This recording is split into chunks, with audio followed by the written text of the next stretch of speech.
Hi everybody, this is Gwen Jewell, creator of the Bedsore Rescue Positioning Cushions and Wedges. Thanks for listening to my spiel. This whole thing takes about 20 minutes, and I know that sounds like a lot of time. Everybody's busy, but it's worth listening to and investing the time because in my 14 years of learning and trying to develop better methods for pressure relief, I've learned a lot of things that can help you too reduce happies at your hospital, as I have done for mine.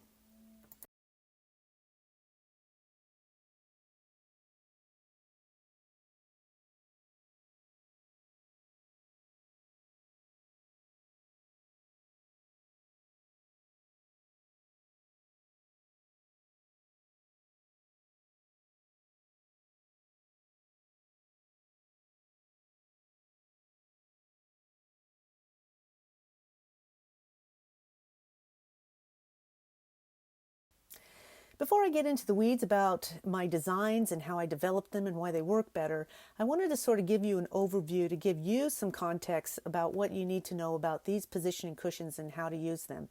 First of all, quality matters. Obviously, everybody knows that, but I'm not talking just about materials. I'm also talking about the shape and the design and how it functions overall and does it fit into best practice. Compliance matters more. It doesn't really matter how great the quality is of a cushion if the caregiver doesn't use it. And I also discovered that preference is 90% of compliance. And I'm not talking just about the caregiver compliance, I'm talking about the patient compliance too. So it has to be something that the caregivers prefer.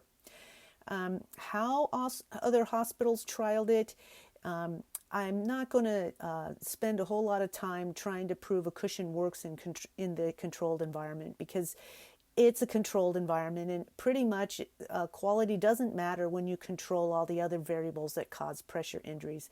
So other hospitals trial this in the context of how it's being used and the quality of its function.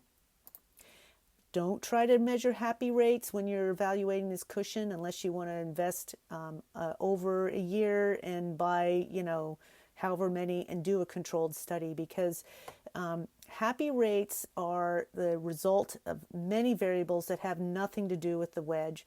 So it's not only sort of a futile, misleading study to do, it's also takes a long time and it's not going to really help you get to where you need to go.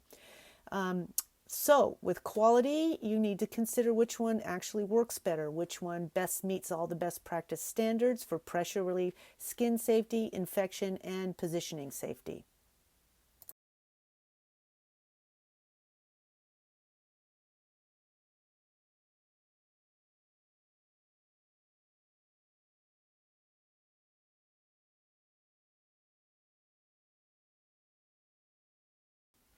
So why did I bother trying to make better positioning cushions?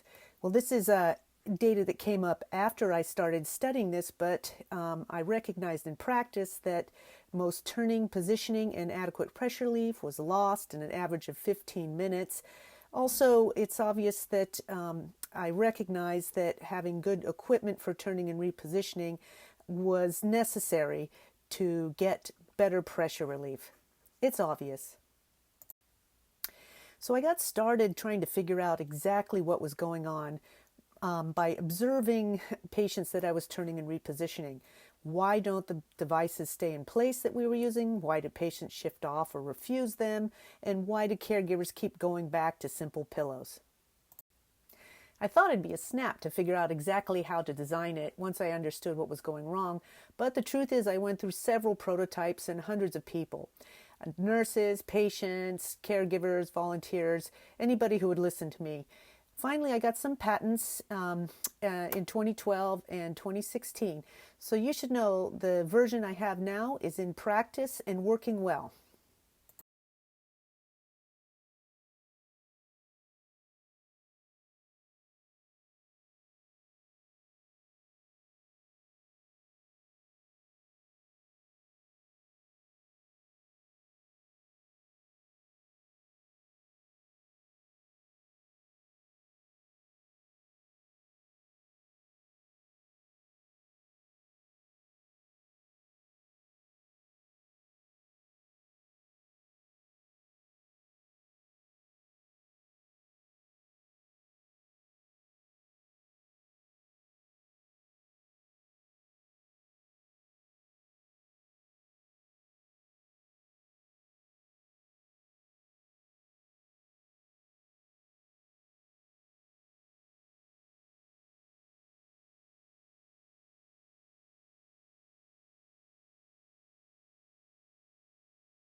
So it's always better to know what the right way to do it is, and here's what I came up with. This is very important. So obviously the cushion needs to circumvent the high pressure points, especially the tailbone. A lot of these big wedges don't do that. The little ones might, the two-piecers might, and maybe the moldables might if they're set right, but that's the problem. They don't always get set right. They need to provide even distribution of support weight. Again, this is really inconsistent depending on the wedge design. So you want something that's going to support the whole back and the whole pelvis and not be lumpy bumpy anywhere.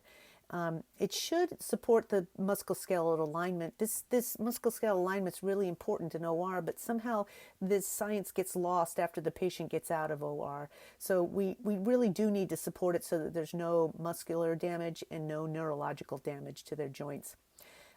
It should remain in place for the duration between repositioning efforts, which, as I said before, often that doesn't work out. Ideally, the wedge should contribute to reduce sliding friction and shear forces and not increase them. And here's what I came up with. The Bedsore Rescue Backbone 30-degree lateral positioning cushion. This cushion looks different than any other cushion out there, and that is the reason it works better. I'll go over this in detail, but it's got the bilateral angles, it's a lower profile, it's a full torso length cushion, and it's got the curved shaped and rounded edges and patented, so it's able to work better. I'll go over that now.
What is just as important as getting consistent long-term pressure relief is getting caregiver compliance.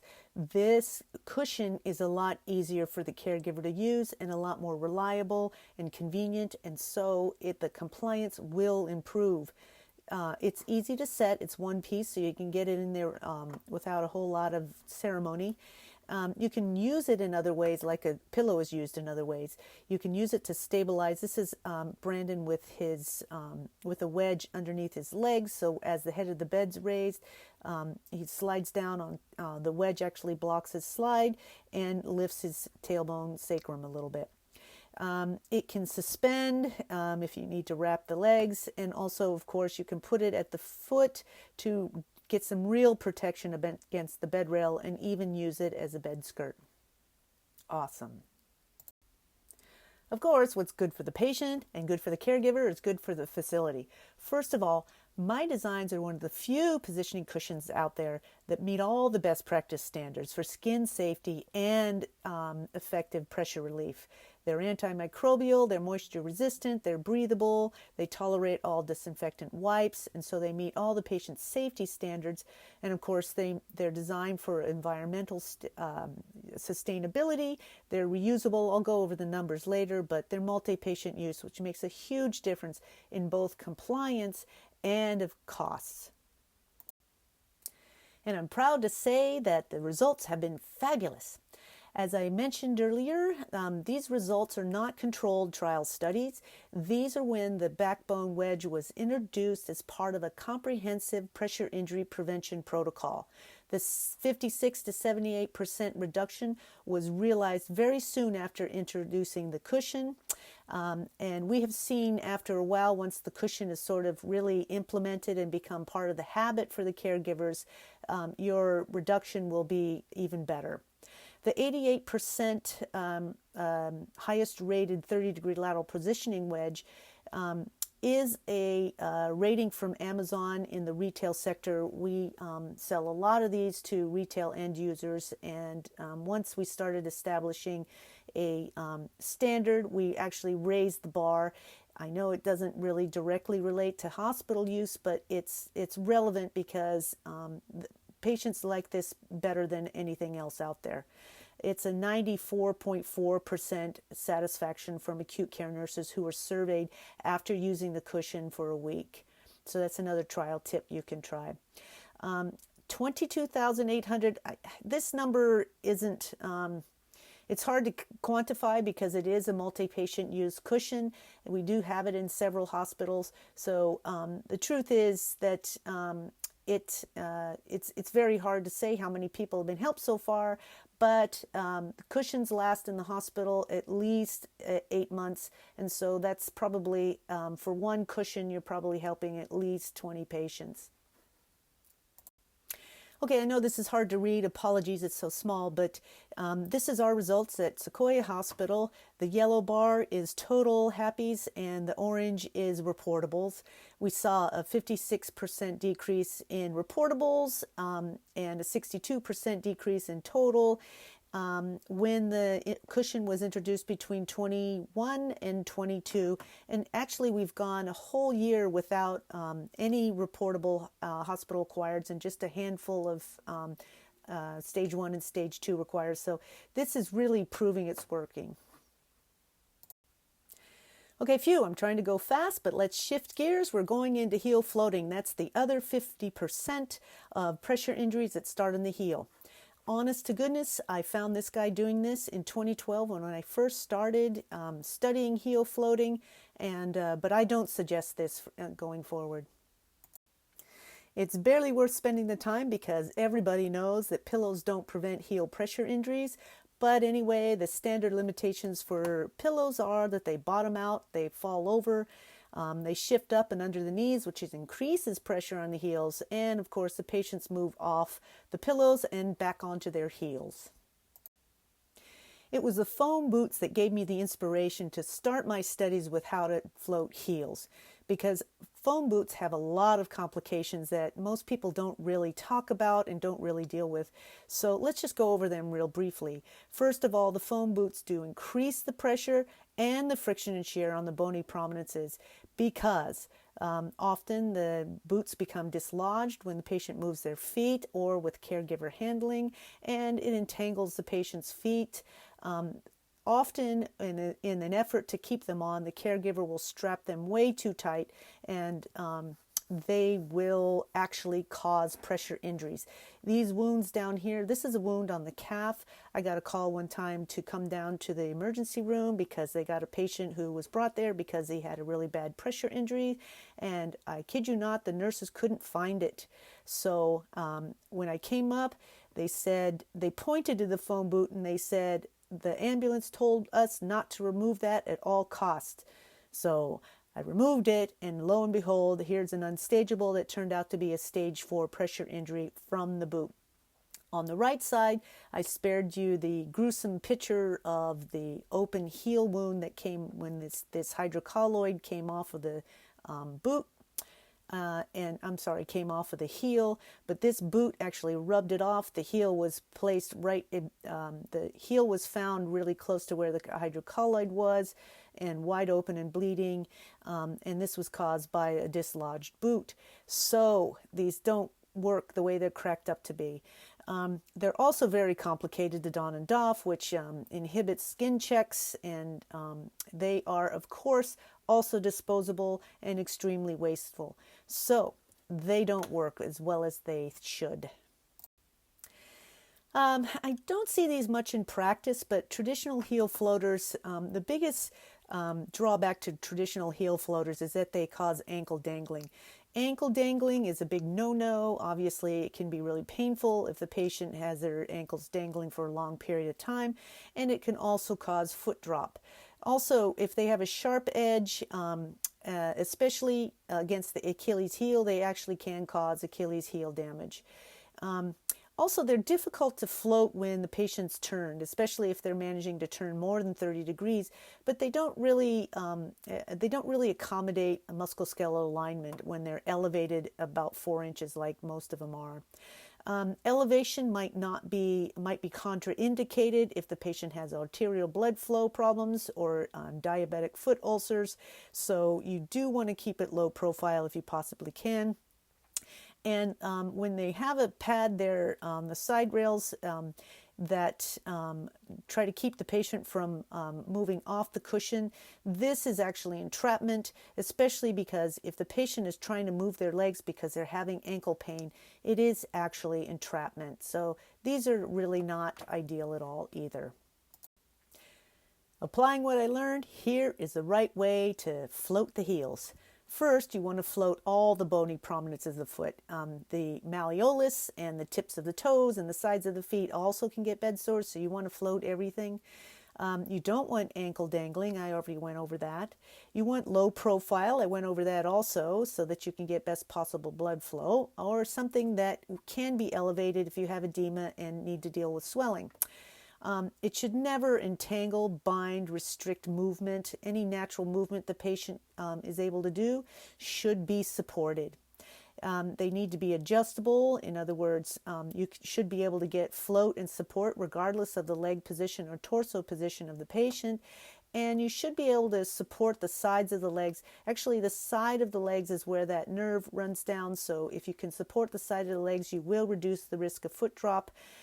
If you can support the bottoms of the feet, the plantar surface of the feet, you will also reduce the risk of foot drop. So these are the ultimate goals of the ultimate positioning cushion for floating heels. And bam, here it is. Here's the design that meets all those best practice standards. The footbed heel floating pad. There's space to float the heels. While it's low profile, it's only 2 inches thick.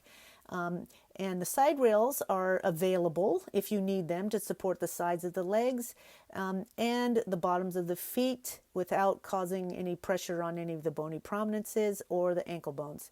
You can rotate this left or right, up or down, so that you can achieve floating of all the bony prominences even when the patient's legs are bent. So it is awesome. Here's a footbed in action. This is an ICU patient. You can see that both his ankles are laterally rotating, and nothing's floating, and even his malleolus is now under pressure. So we put the footbed in real quick, took just a few seconds, and now he's floating his heels and all the bony prominences. However, I noticed there is a little bit of external rotation, of the left foot.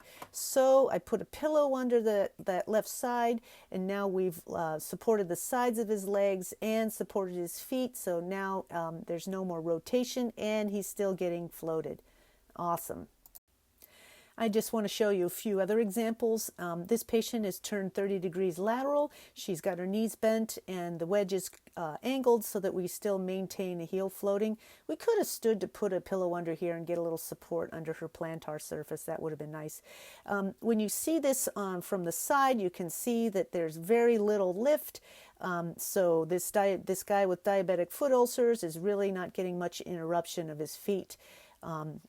But still getting his heels and all his bony prominences floated.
Okay, now that you've seen how and why the Bedsore Rescue Cushions can help you lower your happy rates, it's time to talk a few dollars and cents.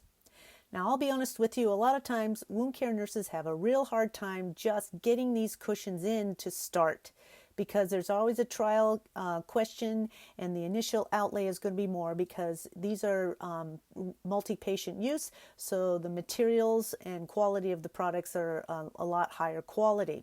So I did a little example chart here. You can do the numbers. It's pretty much a no-brainer that disposables are a lot more expensive than reusables, but this is just sort of an example you can show your superiors. Basically, for 30-bed unit, you can actually trial them and get a few into your practice at the same time if you want to stretch it out over 6 months. So that would be just buying just 1 or 2 a month of the Bedsore Rescue Cushions, and then for every dollar you spend on Bedsore Rescue, you spend that much less on the disposables. If you add these things up, what you're going to end up with is maybe just in this example, $9.90, because you're only buying 11 wedges over 6 months, so you spend $9.90 on the wedge. Since you can use it for at least 2 people, that's a very conservative estimate, but let's say that the wedge can be used under at least 2 patients. You're going to have 11 wedges on hand and 72 of your patients supported by them, while at the same time you still have the disposables available for your staff. You're going to have purchased 43, let's say, and let's say that the disposables cost around $45, which is reasonable. So you spend $19.35 on the disposables, but you have none left on hand because you've supported 43 patients, but you have very few left. And I know this is kind of getting too involved, but this chart proves that it's a lot more cheap, but it also demonstrates a way to get it into trial without making a huge initial investment. So you can gradually phase out the old cushions and phase in the Bedsore Rescue Cushions for, about twice as much. Or you can just do a down and dirty, just do an initial investment and stock right away. In this example, if you just bought 11 cushions, you'd spend about a little less than $1,000, as opposed to restocking the phase-in way where you spend about $2,800. I should mention to you that just because you buy 6 and that's all you need on the floor at one time doesn't mean you're good to go from here till the end of time. There is a thing called attrition. They do wear out, and so and people, they tend to walk. Maybe the ambulance drove off with it, or maybe somebody put it somewhere in some sort of hospital graveyard corner. So I recommend you buy just a couple as a replacement for attrition. Otherwise, you'll find yourself without any cushions as several months go by. So if you like what you see, please do contact us, jewelnursingsolution.com, or our authorized distributor, woundcarepillow.com. And I greatly appreciate the opportunity to bend your ear about my work and for your attention to this matter. I hope you have great success, and I look forward to preventing happies with you.